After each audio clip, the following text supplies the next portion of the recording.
നമസ്കാരം. Raf talk ഫുട്ബോളിലേക്ക് എവർക്കും സ്വാഗതം.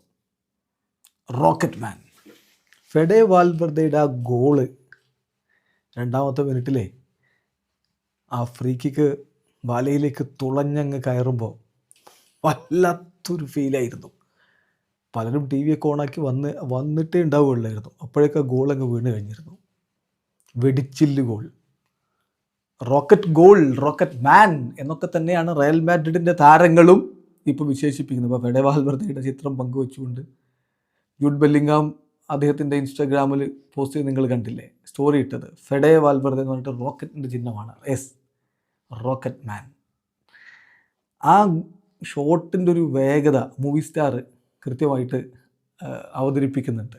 108 km/h വേഗതയിലായിരുന്നു ഫെഡയുടെ ആ ഷോട്ട് തുളച്ച് കയറിയത് എന്നാണ്. അത്ലറ്റിക്കോയുടെ വല കുത്തിപ്പൊളിച്ചു. എന്താണ് ഇങ്ങനെ സംഭവിച്ചത്? കാരണം റോഡ്രിഗോ ഫ്രീ കിക്കൊക്കെ എടുക്കാറുണ്ട്, റോഡ്രിഗോ അവിടെ ഉണ്ട്.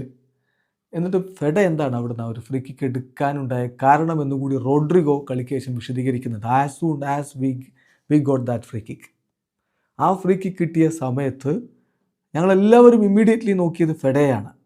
എന്നിട്ട് അവനോട് അടിക്കാൻ പറഞ്ഞു, അടിച്ചങ്ങ് കയറ്റാൻ പറഞ്ഞു. കാരണം അവൻ്റെ ഷൂട്ടിംഗ് ടാലൻറ്റ്, അവന് അത് അടിക്കണം എന്ന് ഞങ്ങൾക്ക് ഉറപ്പായിരുന്നു. കാരണം ഒരു മത്സരത്തിൽ ഒരു 10 ഷോട്ടെങ്കിലും അവൻ എടുക്കണം. അവൻ്റെ ഈ ഷൂട്ടിംഗ് ടാലൻറ്റ് വെച്ചിട്ട് പലതും വലയിലേക്ക് കയറും എന്ന് ഞങ്ങൾക്ക് ഉറപ്പുണ്ട് എന്നാണ് റോഡ്രിഗോ പറയുന്നത്. ഏതായാലും ഈവൻ ഡിയേഗോ സിമിയോണി പോലും അവനെ വിശദീകരിച്ച് അവനെക്കുറിച്ച് പറയുന്നത് നമ്മൾ കേട്ടു.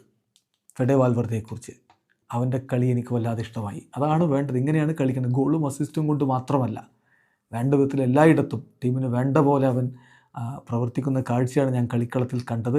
ആ കളി എനിക്ക് നന്നായി ഇഷ്ടമായിട്ടുണ്ട് എന്ന് എതിർ ടീമിൻ്റെ കോച്ച് പോലും വാഴ്ത്തുന്ന കാഴ്ചയാണ് നമ്മൾ കണ്ടത്. തീർച്ചയായിട്ടും റയലിൻ്റെ റോക്കറ്റ് മാൻ വാൽവർദ തന്നെയാണ് ഈ മത്സരം അവരെ വിജയിപ്പിച്ചത്. വീഡിയോ അവസാനിക്കുന്ന ഫുട്ബോൾ ലോകത്തെ കൂടുതൽ വിശേഷങ്ങളുമായി റാഫ് ടോക്സ് എത്താം.